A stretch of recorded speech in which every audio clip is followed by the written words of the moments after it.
Hello everyone, कैसे हैं आप सभी।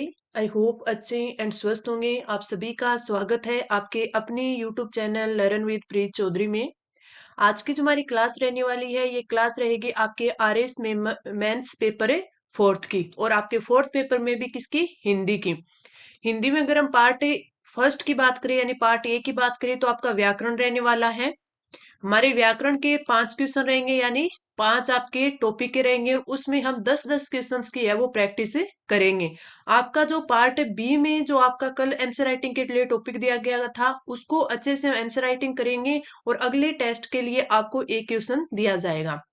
निबंध की बात करें तो निबंध के मैं आपको आने वाले दूसरे या तीसरे टेस्ट में निबंध करवाऊंगी, और मैं आपको जो निबंध करवाऊंगी वो आपका ये कहना था कि आप 3 से 4 ऐसे निबंध करवाओ जिससे एक तो हमारे पास कंटेंट काफी हो जाए। दूसरी बात ये कि कंटेंट के साथ साथ है हम उसको अच्छे से समझ पाए, किस प्रकार हमें निबंध लिखना चाहिए, कितने मतलब कितने उसमें शब्दों से लिखना चाहिए। एक्स्ट्रा एक्स्ट्रा आपने पूछा था, तो इसके लिए आपके लिए ये रहेगा कि मैं जो आपको निबंध कराऊंगी आज, जैसे मैं आपको बता रही हूँ कि आपको जो सोशल मीडिया है उस पर मैं आपको निबंध करवाऊंगी, उसके क्या दुष्परिणाम होते हैं, उसके क्या लाभ होते हैं, आज के टाइम के लिए अगर बात करें तो उसकी क्या भूमिका रह रही है, क्या उसकी भूमिका होनी चाहिए। इस सब चीजों पर है आपको मैं सोशल मीडिया पर निबंध करवाऊंगी आपके। जैसे ये आज वाला 63 वह टेस्ट चल रहा है, तो 65 जो टेस्ट होगा उसमें मैं आपको ये निबंध है वो करवाऊंगी। इसी प्रकार मैं आगे भी आपको 3 से 4 निबंध है वो करवा दूंगी, और ये इंपॉर्टेंट होंगे, और इनमें कंटेंट है वैसे जैसे मैं आपको दूंगी तो वो 3 से 4 पेज का दूंगी। तो इसका मतलब ये नहीं होगा कि हमें उतना ही निबंध लिखना है, लेकिन इसका ये मतलब होगा कि जो आपके पास कंटेंट होगा आपको उस चीज को समझना है। 3 से 4 को समझकर, वही है ना कि हम याद तो बहुत सारा करते हैं, याद हमें कम रहता है, उसमें से भी हमें कम है वो लिख पाते हैं। तो इसी हिसाब से मैं कंटेंट काफी दूंगी, उस चीज को आपको समझाऊंगी, और उस चीज को समझ कर है फिर आपको अपने आंसर राइटिंग में उसको लिखना होगा। तो इस प्रकार आपको समझाने पर आपके नंबर है वो काफी अच्छे उसमें सिक्योर हो पाएंगे। तो इसी प्रकार आप निबंध की चिंता मत करना, आपको अच्छे से मैं 3 से 4 और निबंध है वो तैयार करवा दूंगी। पहले भी मैंने 3 से 4 आपको निबंध है वो करवा दिए हैं। अब बात रही आपकी इंग्लिश की, तो इंग्लिश का वही कंटेंट है कि आपको टेलीग्राम चैनल पर प्रोवाइड करवाया जा रहे हैं, और इसमें भी मैंने काफी सारे आपको रिपोर्ट एलोब्रेशन और काफी सारी चीजें हैं आपको वहां पे मैंने प्रोवाइड करवा रखी है। और व्याकरण की तो बात करें तो वो तो मैंने काफी सारे ही आपको एग्जाम्पल्स वहां पे है, छोटे छोटे क्विज से मैंने आपको 10-10 5-5 के काफी सारे वहां पे प्रोवाइड करवा रखे हैं। तो आप जो हमारा इंग्लिश का कंटेंट है उसके लिए टेलीग्राम चैनल ज्वाइन कर लीजिए, और हिंदी की जो पीडीएफ है वो भी आपको वहीं पर प्रोवाइड करवाई जा रही है। अब हम बात कर लेते हैं हमारे आज के टेस्ट की। आज के टेस्ट की बात करें तो सबसे पहले हम बात करते हैं हमारे पार्ट ए यानी व्याकरण की। और व्याकरण में भी आपके जो फर्स्ट क्वेश्चन है वो दिया गया है प्रत्यय का। हमें शब्द दिया गया है, हमें मूल धातु अलग करनी है, यानी मूल उसका जो शब्द रहने वाला है वो अलग करना है, और उसका प्रत्यय अलग करना है। तो चलिए, सबसे पहला जो हमारा दिया गया है वो शब्द दिया गया है कलूटा। कलूटा शब्द की बात करें तो इसमें सबसे पहले हम देखेंगे कि जो मूल धातु है वो क्या है, इसमें वो है काला। कलूटा में मूल धातु क्या है, काला। और इसकी बात करें कि इसमें प्रत्यय कौन सा है, तो इसमें उटा प्रत्यय है। कौन सा प्रत्यय है, उटा। कलूटा काला धातु, और उटा इसमें प्रत्यय है। अगला है लखेरा। लखेरा की बात करें तो इसमें जो मूल धातु है वो है, या मूल शब्द बोल दे वो है लाख, और इसमें जो प्रत्यय है वो कौन सा है, एरा प्रत्यय है। कौन सा प्रत्यय, एरा प्रत्यय है। आगे चले, अगला में दिया गया बावर्ची। बावर्ची की बात करें तो इसमें जो मूल शब्द दिया गया है वो दिया गया है बावर। क्या दिया गया है, बावर। और जो इसका आपका क्या दिया गया है, प्रत्यय है वो क्या है, ची है। प्रत्यय कौन सा है, ची है। मैं थोड़ा सा पेन का कलर चेंज कर लेती हूँ। अगला है मसालची। मसालची की बात करें तो इसमें जो मूल शब्द है वो है मसाल। वो क्या है, मसाल। और आपका प्रत्यय है वो क्या है, ची। अगर आपसे पूछ ले कि ची प्रत्यय से बनने वाले दो शब्द बनाइए, तो आप बावर्ची, मसालची, खजांची बना सकते हैं। क्योंकि खजांची में भी क्या है, खजान आपका, खजान आपका है मूल शब्द, इसमें ख में नुक्ता आएगा, और इसमें ची क्या है, प्रत्यय है। तो 3 शब्द हो गए ची प्रत्यय से। अगला हम देखें तो अगला है पानदान। पानदान, अगला क्या है, पानदान। पानदान की बात करें तो इसमें मूल शब्द या धातु बोले वो पान है, और जो इसका प्रत्यय है वो कौन सा है, दान प्रत्यय है। मालदार की बात करें तो माल इसकी मूल धातु है, माल इसकी मूल धातु है और दार इसमें क्या है, प्रत्यय है। गुणवान की बात करें तो गुण है इसमें क्या है, मूल धातु या मूल आपका शब्द बोल दे, और वान इसमें क्या है, प्रत्यय है। मान क्या है, प्रत्यय है। आगे बढ़े, अगला जो हमें शब्द दिया गया है वो दिया गया है कोचवान। कोचवान की बात करें तो इसका जो कोच है वो मूल शब्द आ गया कोच, और वान है इसका क्या आ गया, प्रत्यय आ गया। इसी प्रकार धनवान की बात करें तो धन इसका मूल शब्द मूल धातु हो गई और वान है इसका प्रत्यय हो गया। तो अब आप देखिए वान से बनने वाले तीन आपको शब्द दिए गए हैं। तो आपसे आ जाए कि वान से बनने वाले दो शब्द लिखिए, तो आप गुणवान, कोचवान, धनवान इनमें से दो लिख सकते हो। तो इस प्रकार हमारा जो प्रत्यय है वो होता है कंप्लीट। और प्रत्यय के हमने कितने शब्द कर लिए, हमने 10 शब्द कर लिए अच्छे से, और हमने 10 प्रत्यय अच्छे से याद कर लिए। अब हम बढ़ते हैं आगे। अगला जो हमारा क्वेश्चन दिया गया है वो दिया गया है आपके पर्यायवाची शब्द का। पर्यायवाची शब्द में वही हमें 10 शब्द की है, 10 शब्दों के पर्यायवाची हम अच्छे से याद करेंगे। कुछ एक के आपको अच्छे से याद होंगे, कुछ एक के हम यही इसी क्लास में याद कर लेंगे। वही है कि जो जैसे झंडा है तो झंडे के हमें 2 से 3 तो याद होंगे, 2 से 3 नहीं तो एक तो जरूरी याद पाएगा हमें, और हमें है ना 2-3 और याद करनी है। क्यों? क्योंकि हमें सिर्फ 2 ही लिखने हैं, 2-2 पर्यायवाची लिखने हैं, तो वो हम आसानी से याद कर सकते हैं। सबसे पहले हमें दिया गया झंडा। झंडे की बात करें तो एक हमें जो याद रहता है वो याद रहता है ध्वज। क्या याद रहता है? ध्वज। तो झंडे का क्या हो गया, एक तो ध्वज हो गया, एक केतु। एक क्या हो गया, केतु। और इसका निशान भी होता है, पर्यायवाची क्या होता है, निशान। और भी अगर हम थोड़ा सा ध्यान देंगे तो इसको क्या बोलते हैं, वैजयंती भी बोलते हैं, वैजयंती, वैजयंती। ठीक है, तो झंडे को क्या बोलते हैं, ध्वज, केतु, निशान, वैजयंती। और भी जैसे पताका, और क्या बोलते हैं इसको, पताका भी बोलते हैं। पहले जैसे देखे तो कोई मूवी वगैरह देखते हैं कोई राजा रजवाड़ा की, तो उसमें बोलते हैं ना कि विजय पताका। तो पताका यानी झंडा। तो ध्वज, केतु, निशान, वैजयंती, पताका, इसको केतन भी बोलते हैं, केतन भी बोलते हैं। तो इसमें से आपको सिर्फ 3-4 याद करनी है जो कि आपके एग्जाम में आए तो आप दो आसानी से लिख पाओ। अगला है तरंग। तरंग का क्या होता है, सबसे पहले जो याद रहती है वो रहती है लहर, और दूसरी जो याद रहती है वो उर्मी। लहर और उर्मी ये आपके तरंग के क्या है, पर्यायवाची है, उर्मी। अगला उलोल। अगला उलोल। उलोल, इसमें 3 लय आते हैं, एक आधा लय दो पूरा लय। तो लहर, उर्मी, उलोल। एक इसी को विची भी बोलते हैं। और आप विची का ध्यान रखिएगा कि इसमें विची में क्या आता है, एक बड़ी और एक छोटी ई आती है। ठीक है, तो इस चीज का भी आपको अच्छे से ध्यान रखना है। आगे बढ़िए, अगला हमें दिया गया तलवार। तलवार की बात करें तो तलवार के पर्यायवाची देखे सबसे पहला जो हमें आता है वो क्या है, शमशीर। याद रहती है ना हमें शमशीर, क्योंकि ये सुनी हुई है मेरी। ठीक है, तो शमशीर। अगला देखें तो अगला इसका क्या बोलते हैं, इसको कृपाण भी बोलते हैं।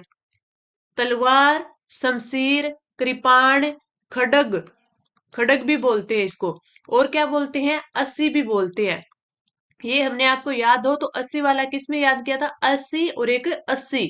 80 एक से आपका जो संख्या होती है, और 80 एक क्या होती है, तलवार होती है। शब्द युग में हमने अच्छे से पढ़ा था। तो हम तलवार की याद करेंगे, शमशीर, कृपाण, खड्ग और 80। ठीक है, करवाल भी याद कर सकते हो, तलवार को करवाल भी बोलते हैं, तलवार को तेग भी बोलते हैं, वो भी आप याद कर सकते हो। लेकिन हम ये चार अच्छे से याद कर पाए तो हमारे लिए काफी आसान हो जाएगा इसका आंसर लिखना। अगला आता है तीर। तीर की बात करें तो तीर का सबसे पहला जो हमें याद रहता है वो रहता है बाण। तीर का सबसे पहला जो याद रहता है वो होता है बाण। इसको सायक भी बोलते हैं, सायक। और क्या बोलते हैं तीर को, सर, सर, सायक। और इसको आसुग, आसुग। जो हमें इजी वे में याद हो जाएंगे वो मैं आपको लिखवा रही हूँ। तो तीर को बाण, सायक, सर, और एक इसको विसिख भी बोलते हैं। क्या बोलते हैं, विसिख, विसिख। तो आप ये 4 से 5 याद रख लेना, तीर, बाण, सायक, सर, आसुग और विसिख। आगे बढ़े, पांचवे की बात करते हैं। पांचवा हमें जो शब्द दिया गया है वो दिया गया है देवता। देवता के हमें बहुत सारे याद है, जैसे हम सबसे पहले देव, सबसे पहले देव। फिर हम लिखते हैं सुर, क्योंकि हमें असुर से याद है कि राक्षस का होता है, तो देव, सुर। इसी के अलावा अगर देखें तो अमर, अमर भी क्या है, देवता का पर्यायवाची है। और अगर हम देखें तो देवता का पर्यायवाची त्रिदश, त्रिदश। तो इस प्रकार हमें याद कर सकते हैं, विबुध, विबुध। ठीक है, तो हम याद करेंगे देव सुर अमर त्रिदश विबुध। देवता के अगर देव सुर अमर तीन भी याद कर लेंगे तो आसानी से हम इसमें नंबर सिक्योर कर पाएंगे। एक बार फिर इनका रिवीजन कर लेते हैं, क्योंकि आज के जो है वो अच्छे हैं। झंडा का ध्वज, केतु, निशान, वैजयंती, पताका या केतन। तरंग की बात करें तो तरंग का क्या हो जाएगा, लहर, उर्मी, उल्लोल, विची। शमशीर तलवार का, कृपाण, खड्ग, अस्सी। तीर का बाण, सायक, सर, आशुग, विशिख। देवता का देव, सुर, अमर, त्रिदश और विबुध। अब हम आगे बढ़ेंगे, अगले पांच अच्छे से हम यहीं पर याद कर लेंगे। वो है पहला तो आपका धनंजय का। पहला किसका है, धनंजय। धनंजय यानी कि जो अर्जुन है, पार्थ है, उनके है। धनंजय किसको बोलते हैं, अर्जुन को बोलते हैं। तो सबसे पहला तो हमें अर्जुन का ही याद हो गया। अब अर्जुन का अगर होता ना तो डायरेक्ट हमें एक दो से दो तीन याद आ जाते, लेकिन इसमें धनंजय क्या है, धनंजय किसको बोला गया है, अर्जुन को। तो धनंजय के क्या हो गया, अर्जुन हो गया। पार्थ बोलते थे, कुंती का पुत्र था तो इन्हें कौन्तेय बोलते थे, कौन्तेय। तो हमें तीन तो ऐसे ही याद हो गई। एक इन्हें गुडाकेश भी बोलते हैं, गुडाकेश। तो गुडाकेश कैसे हो गया। एक इनको गांडीवधारी भी बोलते हैं, सव्यसाची भी बोलते हैं। क्या बोलते हैं, सव्यसाची।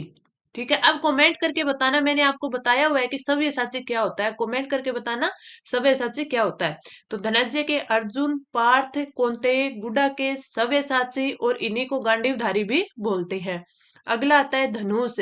जैसे हमने तीर के याद किए थे, बाण, सायक, सर, आशुग, विशिख, उसी प्रकार धनुष के याद करेंगे।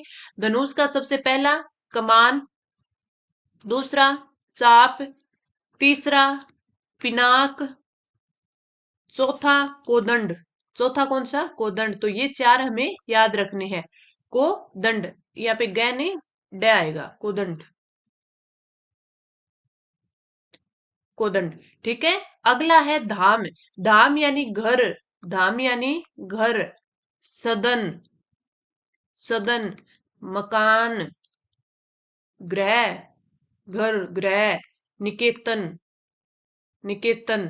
तो ये सारे के सारे क्या हो गए, ये हमारे घर के धाम के पर्यायवाची हो गए। अगला है नग। नग का अर्थ क्या होता है, पहाड़। नग यानी पहाड़। तो सबसे पहला हमें याद आ जाएगा पहाड़। आज के जो एक दो पर्यायवाची ऐसे हैं जो मैंने उनके जैसे पहाड़ हो गया तो पहाड़ का पर्यायवाची यहाँ पे लिख दिया नग, ताकि आपको इसके पर्यायवाचियों के नाम से भी पर्यायवाची याद हो। जैसे हमने अर्जुन का भी लिख सकते थे, लेकिन हमने धनंजय का लिखा। ठीक है, इस प्रकार। तो अब हम घर का भी लिख सकते थे, लेकिन धाम लिखा। इससे होगा क्या कि आपके जो पर्यायवाची है उनके भी पर्यायवाची के नाम वैसे याद हो जाएंगे, और आपको ये रहेगा कि हाँ, इनके पर्यायवाची हमें एकदम से याद आ जाएंगे। नाग की बात करें तो, सॉरी, नग की बात करें तो पहाड़ को नग कहते हैं। और अगर हम पहाड़ की बात करें तो पहाड़ को पर्वत भी बोलते हैं। नग, पहाड़, पर्वत, गिरी, गिरी के अलावा सेल, सेल के अलावा धराधर, सेल के अलावा धराधर। और भी होता है जैसे अचल, अचल, अचल के अलावा जैसे महीधर, धरणीधर। ये सारे के सारे क्या है, नग यानी पहाड़ के पर्यायवाची है। अगला हमें दिया गया है नदी। नदी की देखिए, कल हमने गंगा के याद किए थे। गंगा के क्या क्या याद किए थे हमने, भागीरथी, जानवी, और इसके अलावा त्रिपथगा, सुरसरी, देव नदी, देवपगा। ये सारे हमने किसके, गंगा नदी के याद किए थे। अब हमें करने हैं नदी के।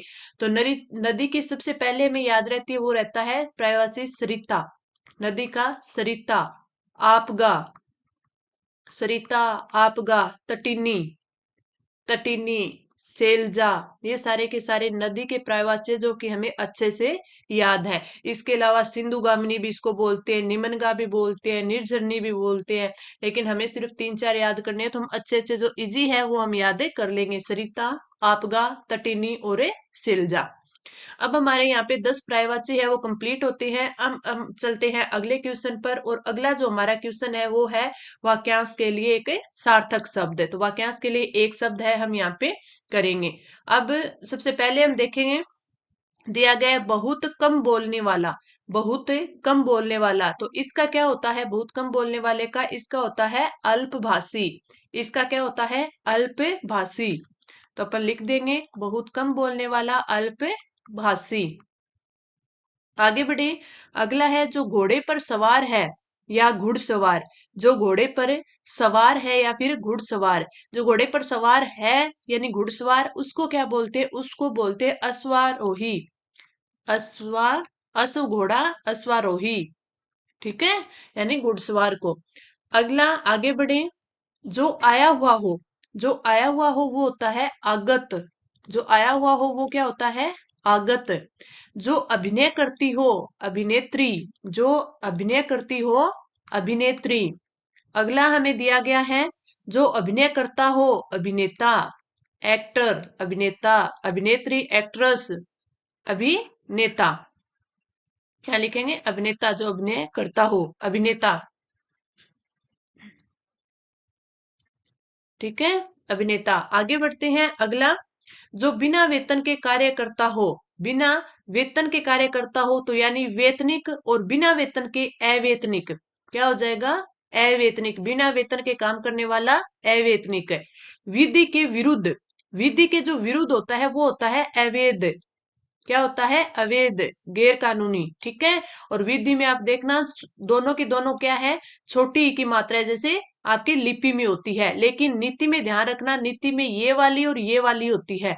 ठीक है, तो इन चीजों का ध्यान रखना, क्योंकि अपन पढ़ते हैं तो विधि हो गया, लिपि हो गया, नीति अपन को एक जैसे लगते हैं, लेकिन विधि और लिपि इन दोनों में तो आपका क्या आता है, सेम आती है, लेकिन नीति में ये वाली मात्राएं आती है। तो इनको ऐसे भी याद किया करो। बिना प्रयास के, यानी बिना प्रयास के यानी अनायास। बिना प्रयास के अनायास। आगे बढ़ते हैं, अगला आता है वर्षा का अभाव। वर्षा का अभाव होता है अनावृष्टि, यानी बहुत कम वर्षा, अनावृष्टि। अनावृष्टि। और एक होता है अत्यधिक वर्षा, अतिवृष्टि। अत्यधिक वर्षा, अतिवृष्टि। ठीक है, तो हम एक बार फिर इसका रिवीजन, क्विक रिवीजन कर लेते हैं, ताकि हमें यहीं का यहीं पे याद हो जाए अच्छे से। बहुत कम बोलने वाला अल्पभाषी। जो घोड़े पर सवार है या घुड़सवार, अश्वारोही। जो आया हुआ हो, आगत। जो अभिनय करती हो, अभिनेत्री, एक्ट्रेस। जो अभिनय करता हो, अभिनेता, एक्टर। और अगला में दिया गया, जो बिना वेतन के कार्य करता हो, अवेतनिक। विधि के विरुद्ध, अवैध। बिना प्रयास के अनायास। वर्षा का अभाव, अनावृष्टि। अत्यधिक वर्षा, अतिवृष्टि। अब आगे जो हमारा क्वेश्चन है वो है विलोम शब्द का। विलोम शब्द की बात करें तो हमें यहाँ पे विलोम शब्द लिखना है। इस साइड हमें शब्द दिया गया है और इस साइड हमें विलोम लिखना है उसका। विलोम, सबसे पहला जो हमें दिया गया वो दिया गया है गे। सबसे पहला दिया गया गे, तो इसका क्या बनेगा, इसका बनेगा एगे। इसका बनेगा एगे। अगला दिया होगा गरिमा। गरिमा का क्या बनेगा, लघिमा। गरिमा का क्या बनेगा, लघिमा। अतिवृष्टि, अतिवृष्टि का अभी हमने पढ़ा था अनावृष्टि। अनावृष्टि। अब थोड़ी सी ऊपर हमने पढ़ा था ना, ये अतिवृष्टि यानी अत्यधिक वर्षा, और अनावृष्टि कम वर्षा या बहुत ही कम है, या फिर इसको अल्प वृष्टि भी बोल सकते हैं। तो ये देखिए, हमने एक वाक्यांश के लिए एक शब्द में भी पढ़ लिया, विलोम शब्द में भी पढ़ लिया। उग्र का क्या होगा, उग्र का अगर आप देखें तो उग्र का होता है शांत या फिर सौम्य। दोनों ही सही है, आप जो भी लिखे, शांत या सौम्य। अगला आता है उत्कर्ष। उत्कर्ष का क्या होता है, उत्कर्ष का होता है अपकर्ष। उत्कर्ष का क्या होता है, अपकर्ष, अपकर्ष। अगला उपचार। उपचार का क्या होता है, अपचार। उपचार का विलोम है अपचार। उन्नत, उन्नत का होता है अवनत। उन्नत का क्या होता है, अवनत। अगला जो हमें शब्द दिया गया वो दिया गया कल्पना।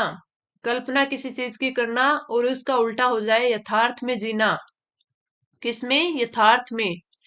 कोप, कोप का क्या हो जाएगा, कृपा। कोप का क्या हो जाएगा, कृपा। कुल दीपक, कुल दीपक का क्या हो जाएगा, कुलंगार। क्या हो जाएगा, आपके कुलंगार। कुल दीपक का क्या हो जाएगा, कुलंगार। ठीक है, इसी को क्या बोल सकते हैं, उसी को अपन कुल कलंक भी बोल सकते हैं। कुलांगार को क्या बोल सकते हैं, कुल कलंक। दोनों में जो भी आपको याद रहे वो आप इसमें लिख सकते हो। कुल दीपक का कुलांगार या कुल कलंक। एक बार फिर इसका क्विक रिवीजन कर लेते हैं ताकि यहीं का यही हमें याद हो जाए। गए का उल्टा अगये, गरिमा लघिमा, अतिवृष्टि अनावृष्टि, उग्र शांत या सौम्य, उत्कर्ष अपकर्ष, उपचार अपचार, उन्नत अवनत, कल्पना यथार्थ, कोप कृपा, कुलदीपक कुलंगार या कुल कलंक। अगला जो हमारा आता है वो आता है अर्थभेद। जो शब्द युगम दिए गए हैं उनके हमें अर्थ लिखने हैं। सबसे पहला जो हमें दिया गया है वो दिया गया है गिरी और गिरा। क्या दिया गया है? गिरी और गिरा। अगर हम बात करें गिरी का तो अभी हमने जो पर्यायवाची पढ़े थे उसमें पढ़ा था कि गिरी है वो किसका? पर्वत का पर्यायवाची होता है। और अगर हम गिरा की बात करें तो गिरा है वो सरस्वती का पर्यायवाची होता है। किसका? सरस्वती। सरस्वती बोल दे या फिर वाणी। तो गिरी पर्वत गिरा वाणी। गिरी पर्वत गिरा सरस्वती। अगला आता है गण और गण्य। गण होता है समूह है। गण क्या होता है? समूह है। ठीक है, ग्रुप। और गण्य होता है गिनने योग्य। गिनने योग्य। गिनने योग्य। एक होता है गणक और एक होता है गणिका। गणक होता है गिनने वाला। गण्य जैसे गिनने योग्य होता है तो गणक होता है गिनने वाला। गिनने वाला। और जो गणिका होती है वो होती है वेश्या। गणिका होती है वो होती है वेश्या। एक होता है चषक। सह में अंतर है कि ये चषक, तो जो ये वाला चषक है वो होता है शराब का प्याला। शराब का प्याला। और जो ये चषक होती है वो होती है टीस। क्या होती है? टीस। यानी कि हल्की पीड़ा। क्या होती है? हल्की पीड़ा। हल्की पीड़ा। चषक शराब का प्याला, चषक टीस या हल्की पीड़ा। चतुष्पद और चतुष्पथ। चतुष्पद होता है पशु जिसके चार पैर होते हैं। ठीक है, यानी चार पैरों वाला। चार पैरों वाला। पैरों वाला। चार पैरों वाला। और जो चतुष्पथ होता है वो होता है चौराहा। क्या होता है? चौराहा, यानी जहां से चार रास्ते जाते हो, चौराहा। तो अब अगला देखिए हम। अगला है जगत और जगत। ये मैंने पहले भी आपको कई बार बोला है। जगत, जो पूरा जगत होता है वो होता है कुएं का चबूतरा। वो क्या होता है? कुएं का चबूतरा। चबूतरा। और जो आधा तय होता है वो क्या होता है? वो होता है संसार, विश्व, जगत, संसार। ठीक है। अगला आता है जलज और जलद। ये आपको दोनों ही याद है। जलज का अर्थ क्या होता है? कमल होता है, जो जल में जन्म लेने वाला कमल। और जलद क्या होता है? बादल होता है। जलद होता है बादल। तड़ाक और तड़ाग। तड़ाक होता है वो होता है शीघ्र। क्या होता है? शीघ्र। और तड़ाग होता है वो होता है सरोवर। तड़ाग क्या होता है? सरोवर। आज के जो आपके शब्द युगम है वो वेरी इंपॉर्टेंट है, और एक से लेके पांच थे वो तो काफी इंपॉर्टेंट थे। और ये जो आगे वाले ये भी इंपॉर्टेंट है, लेकिन ये सारे मेरे को लगता है कि जहां तक मेरे को लगता है वहां तक आपको ये याद भी होंगे। एक है तरंग और एक है तुरंग। तरंग होता है लहर और तुरंग होता है घोड़ा। तुरंग होता है घोड़ा। अब आगे वाला इंपॉर्टेंट है, कोई मेरे जैसे कुछ शायद याद भी नहीं होगा। तमचर और तमचूर। तमचर और तमचूर। तमचर होता है उल्लू। तमचर होता है उल्लू। और तमचूर होता है मुर्गा। तमचूर होता है मुर्गा। तो ये इंपॉर्टेंट, आप ये भी याद कर लेना। एक बार फिर हम इसका रिवीजन करेंगे ताकि हमें यहीं का यहीं याद हो जाए। गिरी पर्वत, गिरा वाणी, सरस्वती। गण समूह है, गण गिनने योग्य। अगला देखे चषक गणक गिनने वाला, गणिका वेश्या। चषक शराब का प्याला और चस्क टिस। चतुष्पद यानी पशु चार पैरों वाला या चार पैरों वाला, और चतुष्पथ यानी चौराहा। जगत जिसमें तय पूरा होता है, कुएं का चबूतरा जिसमें तय अधूरा होता है वो होता है संसार, विश्व, जगत। जलज कमल और जलद बादल। तड़ाग शीघ्र होता है, तड़ाग सरोवर। तरंग लहर, तुरंग घोड़ा। और तमचर उल्लू और तमचूर मुर्गा। अब हम बढ़ते हैं आगे और आगे हमारा है पार्ट बी। पार्ट बी की बात करें तो पार्ट बी में मैंने आपको बताया था कि आपको क्या एक निविदा यानी टेंडर है वो जारी करना है, तो उसको लिखना है। मैंने कल इसका पूरा का पूरा फॉर्मेट आपको बताया था कि किस प्रकार आप सारणी बनाओगे, ऊपर का प्रारूप है आपका क्या रहेगा, सारणी में आप क्या क्या लिख सकते हो। तो अब आपने आई होप अच्छे से इसकी प्रैक्टिस की होगी घर पे। अब हम इसका अच्छे से है वो सॉल्यूशन करेंगे। जिला अल्पसंख्यक कार्यालय अधिकारी कार्यालय बीकानेर की ओर से अल्पसंख्यक बालिका छात्रावास हेतु विभिन्न सामग्री के लिए एक निविदा जारी कीजिए। सबसे पहले राजस्थान सरकार, कार्यालय का नाम कार्यालय जिला अल्पसंख्यक कल्याण अधिकारी जिला बीकानेर, इस साइड पत्र क्रमांक, इस साइड आपकी दिनांक। निविदा सूचना 35 यानी 35 नंबर 2023 की, ये इस कार्यालय की 35 नंबर निविदा है। इससे पहले 34 है वो निकाल चुके हैं। अब हमें क्या लिखना है कि इस कार्यालय के जो अल्पसंख्यक अल्पसंख्यक बालिका छात्रावास उपयोग हेतु निम्न सामान की आपूर्ति हेतु इच्छुक निविदा दाताओं से मुहरबंद खुली निविदाएं आमंत्रित की जाती है। एक तो इस कार्यालय का है अल्पसंख्यक बालिका छात्रावास, उसके लिए निम्न सामान जो सारणी में हमने बता रखा है, इसकी आपूर्ति के लिए जो भी निविदा दाता है यानी जो भी आपके कॉन्ट्रैक्टर है वो इसके इच्छुक है, वो उनके लिए मोहरबंद खुली निविदाएं आमंत्रित की जाती है। अब सामान हमने क्या क्या मंगाया है, माल का विवरण हमने दिया कि कुर्सी जो हत्थेदार होती है वो, और मेज आप लिख सकते थे अलमारी, और आप लिख सकते थे बेड, ये भी चीजें आप लिख सकते थे। और आप टेबल लिख सकते थे, जो मेज हो गई इसमें मैंने लिख ही दिया। तो इस प्रकार आप कोई भी सामान है जो छात्रावास में यूज में लिया जाता है वो इसमें आप लिख सकते थे। संख्या हमने 600 कुर्सी जो हत्थेदार है वो मंगवाई है, और में जरूरत किसकी है, मेज की भी 600 की है। हमारी तरफ से जो अनुमानित लागत है वो हमने दोनों की इसमें लिख दी। धरोहर राशि हम 12,000 और 36,000 रखने वाले हैं, और कार्य की अवधि है वो 1 माह में कार्य कंप्लीट करना होगा। तो ये हमने सामान था, हमें जो जो चाहिए था हम उसकी क्या लागत रख सकते हैं, अगला उसकी क्या बताएगा वो हमने इसमें डाल दी। अब हम लिखेंगे कि निविदा प्रपत्र दिनांक 3 दिसंबर 2023 से 13 दिसंबर 2023 तक कार्यालय समय में ₹1000 नगद जमा कर लेखा शाखा से प्राप्त किया जा सकता है। यानी निविदा प्रपत्र जो कि हम निविदा के लिए जो अपना एक फॉर्म सा अप्लाई करते हैं ना, वो है 3 तारीख से लेके 13 तारीख तक है। जो कार्यालय समय होगा, ऑफिस टाइम होगा, उसमें से ₹1000 लेकर जो एओ एओ ऑफिस होता है, अकाउंट ऑफिस लेखा शाखा से, वहां ₹1000 जमा करके वो जो निविदा प्रपत्र है वो आप ले लीजिए। निविदा प्रपत्र जमा कराने की जो अंतिम तिथि है वो कितनी है, वो है 13 दिसंबर, यानी 13 दिसंबर तक आप है वो जमा करवा सकते हो। निविदाएं केंद्रीय सभागार में दिनांक 14/12/23 को साय 6 बजे खोली जाएगी। यानी जो टेंडर खुलने का समय है वो केंद्रीय सभागार में होगा, कब है, 14 दिसंबर को शाम को 6 बजे होगा। ये सारी चीजें हमें बतानी है उसमें। फिर आगे हम शर्तें लिखेंगे। शर्तें क्या होती हैं कि किसी भी निविदा को पूर्ण आंशिक रूप से स्वीकारने या अस्वीकार करने का पूर्ण अधिकार है वो अधोलिखित अधिकारी का होगा, यानी जिसने यहाँ पे साइन कर रखे हैं उसका होगा। किसी भी विवाद की स्थिति में न्याय क्षेत्र है वो जिला बीकानेर रहेगा, क्योंकि हमारा जो कार्यालय है अल्पसंख्यक वाला वो यहीं का है। और विस्तृत शर्तें निविदा प्रपत्र में अंकित होगी, यानी जो शर्तें हमने यहाँ पे दी है वो विस्तृत रूप से है वो किस जो निविदा प्रपत्र है उसमें अंकित होगी। तो जो आपका कॉन्ट्रैक्टर है वो इसको अच्छे से, जो निविदा दाता है वो अच्छे से इसको पढ़कर है वो आपको प्रपत्र भरे और फिर वो जमा कराए कार्यालय में। एक चीज देखना, कभी भी आपका अकाउंट ऑफिस में, क्योंकि इसमें ये होता है कि आरएस के बाद फिर आरपीएस वगैरह होते हैं, बाद में अकाउंट ऑफिस भी मिलते हैं।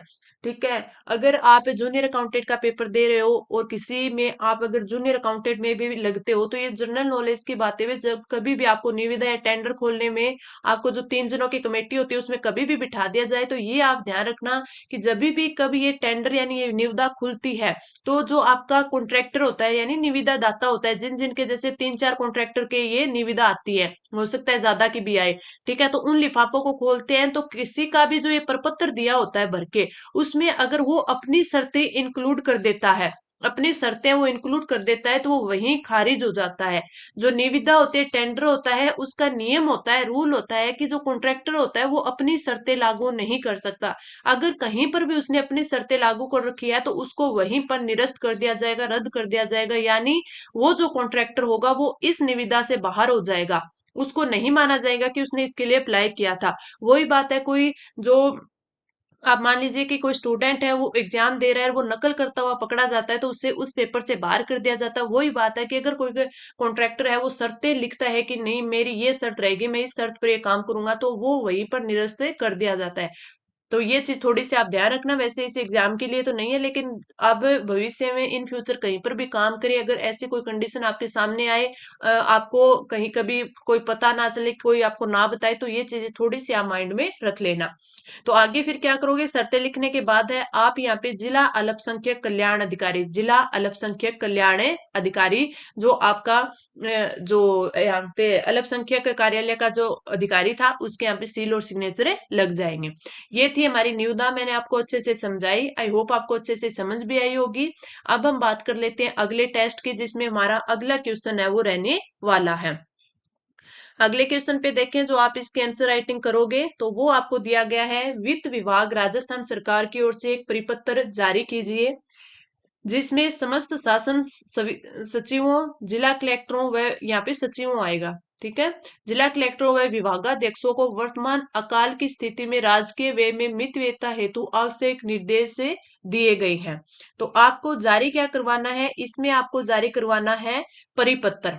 क्या जारी करवाना है, परिपत्र। परिपत्र का एक चीज आप ध्यान रखना, कि जो परिपत्र मैंने आपको बताया था कि ये क्या होता है, ये सर्कुलर होता है। क्या होता है, सर्कुलर होता है, यानी आपके एक विभाग से अन्य और कई सारे विभागों में एक साथ, यानी अगर 100 विभाग है, तो एक विभाग से 100 विभागों को जो लेटर जाता है, उसको बोलते हैं परिपत्र, ठीक है। या फिर अपना जो एक सर्किल ऑफिस होता है, उस सर्किल ऑफिस से जो सब डिविजनल ऑफिस होते हैं, वहां पे जो जाता है, तो वो भी सर्कुलर होता है। एक टाइप से ये ऑफिस ऑर्डर मान लीजिए, जो काफी सारे विभागों में या काफी सारे कार्यालयों में जाता है, तो उसे बोलते हैं सर्कुलर को परिपत्र।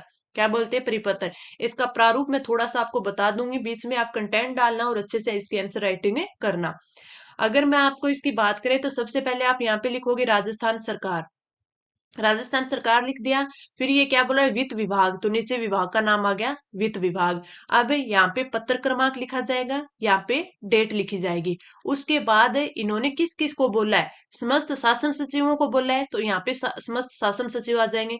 जिला कलेक्टर बोला है, तो यहाँ पे जिला कलेक्टर आ जाएंगे। समस्त विभागाध्यक्ष बोला है, तो समस्त विभागाध्यक्ष आ जाएंगे, ठीक है। ये लिखने के बाद फिर आप यहाँ पे लिखोगे सब्जेक्ट। यहाँ पे लिखोगे सब्जेक्ट। इन्होंने क्या बोला है कि अकाल की स्थिति में राजकीय व्यय में मितव्ययता के संबंध में। सब्जेक्ट लिखने के बाद में यहाँ से आप स्टार्ट करना, आपका स्टार्ट करोगे, आपका बीच का कंटेंट लिखना, जिसमें आप लिख दोगे कि राजस्थान राज्य में कई वर्षों से भयंकर अकाल पड़ रहा है, अकाल की स्थिति देखते हुए हमें वह कम खर्चा करना चाहिए, या फिर हमें जो व्यय है उसको समाप्त किए जाने के लिए कोई प्रशासनिक व्यय है जो कि अनावश्यक हो रही है, उनमें मितव्ययता बरतनी चाहिए। और अपने कोई मितव्ययता बरतने के लिए कोई वो अपने सुझाव दे देंगे तीन चार, कि काल की स्थिति को देखते हुए कर्मचारी के जो नए पद है, नियुक्ति है, उनको एक बार रोक देना चाहिए। या फिर है जो, मान लीजिए अपन अनावश्यक चीजें खरीदते हैं, जैसे कोई एयर कंडीशनर हो गया, कोई ऐसी चीजें हो गई जो कि अभी हमारे कार्यालय में, ऑफिस में उसकी जरूरतें नहीं है, तो उसको हमें एक बार रख देना चाहिए, भी नहीं खरीदना चाहिए। ऐसी चीजें हमें बीच में इसमें इंक्लूड कर सकते हैं, कि मान लो कि आपको वो सुझाव देने जो मितव्ययिता को मतलब अपनाते हो, यानी खर्चा है वो कम करते हो, व्यय कम करते हो, ठीक है। वो सारी चीजें लिख के है आप यहाँ पे है वो साइन करोगे। साइन किसके होंगे, हस्ताक्षर होंगे, जो हस्ताक्षरकर्ता का नाम हो जाएगा, और वो प्रमुख शासन सचिव होंगे, ठीक है। क्योंकि वित्त विभाग है, ये जारी कर रहा है, परिपत्र जारी कर रहा है, तो ये यहाँ पे प्रमुख शासन सचिव के साइन हो जाएंगे, ठीक है। तो ये आपका परिपत्र रहने वाला है। फॉर्मेट प्रारूप मैंने आपको बता दिया। बीच का कंटेंट की मैं थोड़ी थोड़ी है वो आपको थोड़ी बता दी है, कि किस किस हिसाब से आप बीच का कंटेंट है वो तैयार कर सकते हो। तो आई होप आपको क्लास अच्छी लगी होगी। अच्छी लगी है तो आप लाइक करना, अपना कमेंट्स करना, चैनल को अभी तक सब्सक्राइब नहीं किया तो सब्सक्राइब कर लेना, और अपने दोस्तों के साथ है वो शेयर जरूर करना। चलिए अब मिलते हैं अगली क्लास में। धन्यवाद।